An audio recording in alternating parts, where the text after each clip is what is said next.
Hello विद्यार्थीगण, कैसे हैं आप लोग। चलिए, इस होली की कुछ छुट्टियां के बाद एक बार पुनः मैं इसके कश्यप भारत दर्पण इस यूट्यूब चैनल से आपसे मुखातिब हो रहा हूँ। विद्यार्थीगण, आज का जो विषय है वो सल्तनत कालीन प्रशासन। यदि आप बिहार दरोगा हो या बिहार पुलिस हो, एसएससी हो, बीपीएससी हो या संघ का एसएससी हो, किसी का एग्जाम देते हो, जीडी हो, ये सब क्वेश्चन बारंबार पूछा जाता है। और आजकल जो नया ट्रेंड है इसमें राजा या सुल्तान से जुड़ा हुआ क्वेश्चन कम, बल्कि उसके प्रशासन से जुड़ा हुआ प्रश्न अधिक पूछा जाता है। तो आज आपके सामने दिल्ली सल्तनत जिसे कहते हैं, अर्थात 1206 ईस्वी से लेकर 1526 ईस्वी तक, 1206 ईस्वी से लेकर 1526 ईस्वी तक का जो भारतीय इतिहास में, उत्तर भारत के इतिहास में दिल्ली सल्तनत के नाम से जाना जाता है, जिसमें क्रमशः एक दो नहीं बल्कि 5 राजवंश का शासन रहा। पहला था गुलाम वंश, उसके बाद खिलजी वंश, तुगलक वंश, सैयद वंश और लोदी वंश। इन 5 राजवंश ने हमारे देश के ऊपर जिस प्रकार से एक प्रशासनिक व्यवस्था, एक प्रशासनिक तंत्र को तैयार किया, जो 1206 के पूर्व की प्रशासनिक तंत्र से पूर्णतः भिन्न। अलग अलग लोग चलिए उसे दिल्ली सल्तनत का प्रशासन कहते हैं, कुछ लोग आलोचक चलिए उसे इस्लामिक प्रशासन कहते हैं। भारत में प्रशासन को मूलतः एक हुआ परंपरागत भारतीय, जिसे धार्मिक आधार पर कहें चलिए हिंदू प्रशासन का था, दूसरा हुआ इस्लामिक प्रशासन और तीसरा हुआ ईसाई प्रशासन, जिसे यूरोपीय प्रशासन के नाम से जानते हैं। तो दिल्ली सल्तनत के प्रशासन और बाद में फिर मुगल काल का प्रशासन में कुछ साम्यता और कुछ भिन्नता है। दिल्ली सल्तनत में जो 5 राजवंश हुए, उसमें गुलाम वंश जो 1206 से 1290 ईस्वी तक, गुलाम वंश 1206 से 1290 ईस्वी तक शासन किया। उसके द्वारा स्थापित प्रशासनिक तंत्र को ही थोड़े बहुत परिवर्तन के साथ लोदी वंश तक वो प्रशासन लगभग पूर्ववत चलता रहा। हाँ, यदा कदा कुछ उसमें नए जुड़ते गए, जैसे आपके देखिए सामने यहाँ पर दीवान ए वकूफ या वक्फ जलालुद्दीन खिलजी के द्वारा व्यय विभाग के लिए जोड़ा गया। तो दीवान ए मुस्त खराज, अतिरिक्त इनकम जो अलाउद्दीन खिलजी विभिन्न प्रकार का अन्य कर लगाया था, गृह कर, तो चारागाह कर, तो अतिरिक्त जो कर आ रही थी उसके बारे में हिसाब किताब रखने के लिए एक अलग विभाग मोहम्मद बिन तुगलक ने दीवान ए अमीर कोही के नाम से कृषि विभाग, तो फिरोज शाह तुगलक ने गुलामों के लिए एक अलग विभाग दीवान ने बंदगान के नाम से। तो कुछ अलग अलग लोगों ने कुछ भिन्न भिन्न विभाग की स्थापना किया। इसके अलावा हम देखते हैं चलिए अलग अलग लोगों के द्वारा स्थापित विभाग और उससे जुड़ी हुई तमाम प्रश्नावली जो बारंबार पूछा जाता है। दिल्ली सल्तनत में सुल्तान, जिसे अभी हम प्रधानमंत्री बोलते हैं, ऐसे राष्ट्रपति नहीं कह सकते हैं, उसे व्यवहार में प्रधानमंत्री बोल सकते हैं। तो सुल्तान वास्तविक तौर पर वो प्रधानमंत्री हुआ करता था। ऐसे उस वक्त का हिसाब देखें तो वजीर को प्रधान भी बोलते हैं, प्रधानमंत्री को वजीर आला शब्द प्रयोग की जाती है, लेकिन सुल्तान उस वक्त के हिसाब से आज का प्रधानमंत्री, तब का हिंदू काल का राजा सम्राट सुल्तान हुआ करता था, जिसकी सहायता के लिए 6 मुख्य विभाग था। वजीर अर्थात प्रधानमंत्री और वजीर ही वित्त मंत्री हुआ करता था। शिवाजी काल में जो अमात्य वित्त मंत्री था, यहाँ वजीर ही प्रधानमंत्री था और वजीर ही वित्त मंत्री के तौर पर भी काम कर रहा था। इसके अलावा है आरी ए मुमालिक, ऐसे वजीर के सहायता के लिए दीवान ए विजारत अर्थात प्रधानमंत्री कार्यालय हुआ करता था। आरी ए मुमालिक, आरी ए मुमालिक ये सैन्य विभाग अर्थात कह सकते हैं रक्षा मंत्री। दीवान ए रसालत विदेश मंत्री, दीवान ए रसालत विदेश मंत्री। दीवान ए इंशा पत्राचार मंत्री, अर्थात जो पड़ोसी राजाओं से, पड़ोसी क्षेत्र से जो पत्राचार की जाती थी वो पत्राचार मंत्री। सद्र उस सद्र धर्म मंत्री, अर्थात वो उस वक्त के धार्मिक व्यवस्था कैसी थी, धर्म के आधार पर शासन चल रहा है या नहीं चल रहा है, उसके देखने वाले और दीवान एक कजा आज काम कर सकते हैं चीफ जस्टिस ऑफ इंडिया। तो यह सर्वोच्च न्यायालय का मुख्य न्यायाधीश हुआ करते थे। ये मूलतः 6 वजीर प्रधानमंत्री, आरिफ ए मुमालिक सैन्य मंत्री, दीवान ए रसालत विदेश मंत्री, दीवान इंसाफ पत्राचार मंत्री, सद्र धर्म मंत्री और दीवान एक कजा न्यायाधीश, ये 6 इनके मुख्य सिपह सलार थे, 6 इनके मुख्य सहयोगी थे। इनके कह सकते हैं ये 6 इनके कैबिनेट मंत्री थे, अर्थात इनके मंत्रिमंडल के ये 6 मुख्य कैबिनेट मंत्री थे। उसके अलावा भी उसमें शामिल थे, उसमें है देखिए एक नया पद है नाइब ए मुमालिकात बहराम शाह। शासनकाल कब से रहा? रजिया सुल्तान के मृत्यु के बाद जो बना बहराम शाह 1240 से 42 तक, उस पर दबाव डालकर एक नया पद का गठन करवाया। उस नया पद को ही बोलते हैं नाइब ए मुमालिकात। वास्तविक तौर पर देखा जाए तो वो सुल्तान का भी ऊपर का एक प्रकार का पद था, अर्थात जब सुल्तान कमजोर होते थे, सुल्तान नालायक होता था बहराम शाह की तरह, रुकनुद्दीन फिरोज के सबसे पहले बन चुका था वो, रुकनुद्दीन फिरोज की तरह, मसूद शाह की तरह। तो ऐसे जब सुल्तान कमजोर होते थे तो नाइब ए मुमालिकात इस पद पर बैठा हुआ व्यक्ति ही वास्तविक तौर पर सुल्तान के, अर्थात तब जो है ये पद गठन जब हुआ तब सुल्तान की जो स्थिति होगी, जो प्रधानमंत्री जमीन प्रधानमंत्री तुलना किए, उसकी स्थिति भारत के राष्ट्रपति या इंग्लैंड के राजा के समान होगी। और नाइब ए मुमालिकात पर बैठा हुआ व्यक्ति ही वास्तविक तौर पर सुल्तान के शासन, सुल्तान के अधिकार का प्रयोग करता था, अर्थात सुल्तान राष्ट्रपति की भूमिका में आ गया और नाइब ए मुमालिकात प्रधानमंत्री की भूमिका में आ गया। तो नाइब ए मुमालिकात के पद पर बैठने वाला जो पहला व्यक्ति था उसका नाम था एतगिन। ये भी क्वेश्चन के रूप में पूछा जाता है। एतगिन, नाइब ए मुमालिकात के पद पर बैठने वाला पहला व्यक्ति था एतगिन, और इस पद का गठन किया किसने था? तो बहराम शाह। दोनों ये महत्वपूर्ण प्रश्न के रूप में पूछा जाता है। एतगिन नाइब ए मुमालिकात के पद पर बैठने वाला पहला व्यक्ति था। उसके बाद बरीद ए मुमालिक और आरिज ए मुमालिक दोनों पद का गठन किया था बलबन, क्योंकि बलबन का जो सिद्धांत था, बलबन का जो राजत्व सिद्धांत था, उसे बोलते हैं नियाबते खुदाई, अर्थात पैगंबर के प्रतिनिधि के तौर पर पृथ्वी पर सुल्तान शासन करता है,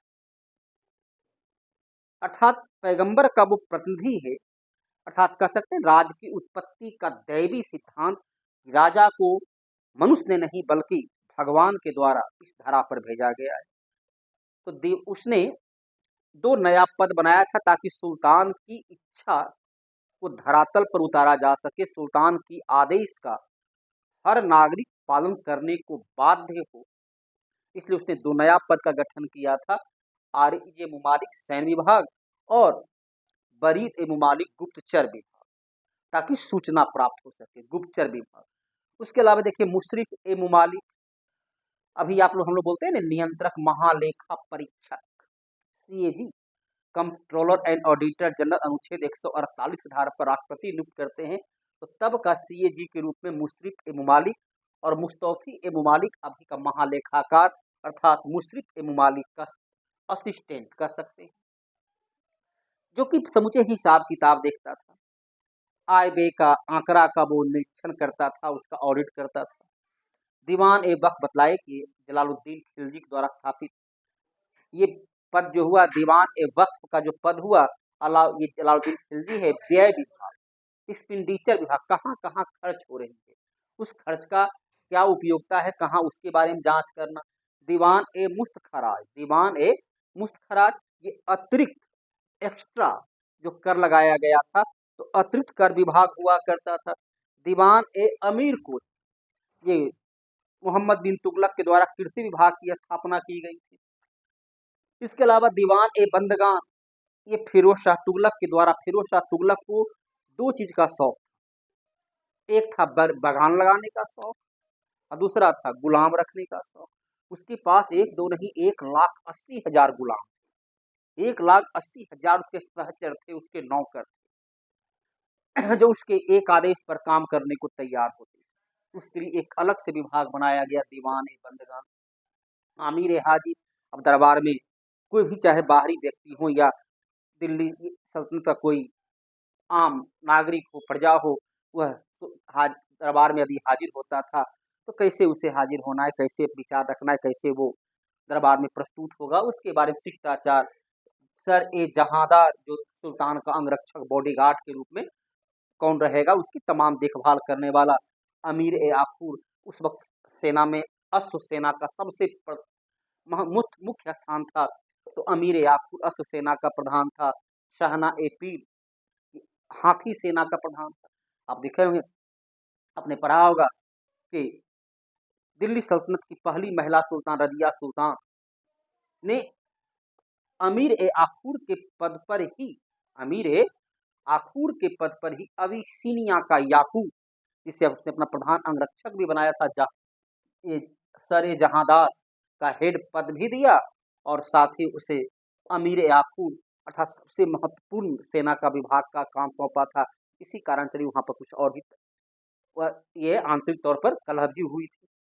इस प्रकार से ये तमाम पद थे। इसके अलावा अब अलाउद्दीन खिलजी ने बाजार नियंत्रण किया था, तो बाजार नियंत्रण के तहत उसने दीवान ए रियासत, बाजार नियंत्रण के तहत उसने दीवान ए रियासत के नाम से एक नया अर्थात बाजार नियंत्रक का पद का गठन किया।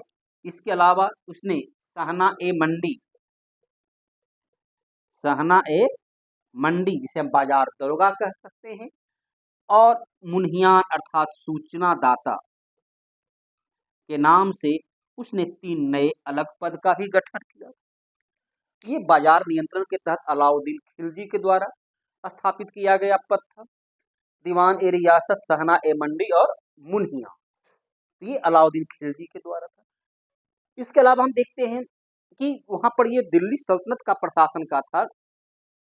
दिल्ली सल्तनत में पूरे एक सल्तनत हुआ, उसको अलग अलग प्रशासनिक दृष्टिकोण से, जैसे अभी देश हमारा राष्ट्र हुआ, नेशन हुआ, उसको हम राज्य में बांटे, राज्य को फिर जिला में बांटा गया। उसी प्रकार यहाँ देखिए अक्ता, जिसकी शुरुआत किया था इल्तुतमिश ने। तो आज जिसे हम प्रांत, स्टेट, राज्य बोलते हैं, राज्यों का संघ, ये राज्य मतलब हुआ अक्ता। अक्ता के प्रधान को कहा गया मुफ्ती। उसके बाद सिख, सिख मतलब सिकदार। अब उस वक्त कह सकते हैं चलिए जिला, सिख मतलब जिला, जिला के प्रधान को सिकदार कहा गया। परगना, परगना मतलब अभी आप कह सकते हैं कई गांवों के समूह अर्थात जो ब्लॉक आज का हुआ उसको हम परगना कह सकते हैं, क्योंकि फरिश्ता की किताब मिलता है कि 55 गांव का मिलकर के एक परगना का निर्माण किया गया था। तो आज कह सकते हैं इसको ब्लॉक, प्रखंड, जिसका प्रधान आमिल होता था, और सबसे छोटी इकाई गांव, जिसका प्रधान यदि हिंदू है तो चलिए चौधरी, मुस्लिम गांव है तो मुकद्दस। ये उसकी प्रशासन की व्यवस्था थी। ये केंद्रीय प्रशासन था, ये प्रांतों की प्रशासन थी। अक्ता अर्थात राज, सिख अर्थात जिला, परगना अर्थात ब्लॉक और गांव, ये सबसे छोटी इकाई थी। इसके अलावा हम दिल्ली सल्तनत में देखते हैं कि जो सरकार की इनकम का, सरकार का जो स्रोत था, उस वक्त आज की तरह तो कोई बड़े बड़े उद्योग थे नहीं, लौह इस्पात उद्योग और सीमेंट उद्योग, ऐसा कोई उद्योग था नहीं उस वक्त। चलिए छोटे मोटे पर हस्तकरघा उद्योग या कुछ कारीगरी जो आम जरूरत होती है वो सब उद्योग हुआ करता था, जिससे बहुत सीमित इनकम थी। मूल इनकम का स्रोत था भू राजस्व, जमीन से प्राप्त।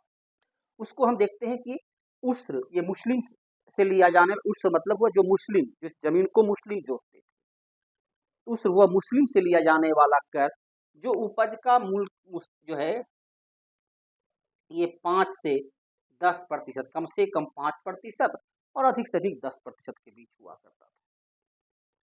तो जिस जमीन को मुस्लिम जोतते थे, जो जिसके मालिक मुस्लिम थे, तो उनको 5 से 10% उपज का समन उपजा। अब 5 और 10% का है कि जहां पर सिंचाई का प्राकृतिक साधन है, अर्थात भारतीय कृषि मानसून का जुआ है, तो वहाँ 5%, और जहाँ से फिरोज शाह तुगलक वगैरह सिंचाई के लिए नहर वगैरह बनवाया था, ऐसे पहला राजा, पहला सुल्तान था गयासुद्दीन तुगलक, जिसने सिंचाई के लिए नहर बनवाया। सर्वाधिक 5 नहर का निर्माण फिरोज शाह तुगलक ने किया।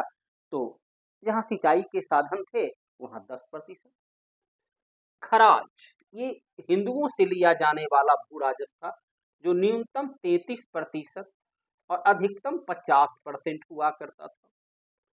अर्थात जिस जमीन का मालिक हिंदू था या गैर मुस्लिम था, हिंदू शासक कर सकते हैं, गैर मुस्लिम था, तो उसमें उसे न्यूनतम 33%, अधिकतम 50%। अलाउद्दीन खिलजी के बारे में आपको ज्ञात होगा, कुछ ने भू राजस्व को बढ़ाकर 1/2 अर्थात 50% कर दिया था। खम्स ये लूटा गया था, या यदि कहीं होता है ना, पहले लोग पैसा को जमीन में वगैरह में गाड़ देते थे, तो कुछ वैसा मिल गया जमीन से गड़ा हुआ पैसा वगैरह, तो उसमें था कि 1/5 यदि लूटा गया धन है, खास करके जब आक्रमण विदेशी राज पर किया, हिंदू राज पर किया गया, वहां से जो धन लूटा गया, उसमें 1/5 राज खजाना में और 4/5 उन सैनिकों को बीच बांट दी जाती थी जो उस युद्ध को अंजाम तक पहुंचाते थे।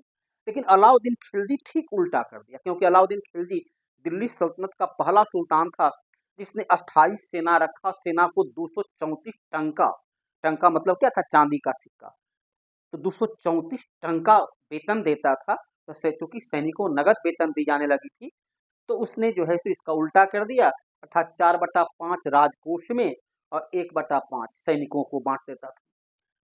और जकात ये मुसलमान का एक प्रकार का स्वेच्छा से, कर तो नहीं कर सकते हैं, स्वेच्छा से लिया जाता था, वो उपज का 2.5% या उसकी इनकम का 2.5% उसे स्वेच्छा से धार्मिक कार्य के लिए, धार्मिक उत्सव के लिए, धार्मिक समारोह के लिए, धार्मिक संस्थान के निर्माण के लिए स्वेच्छा से दान करना होता था।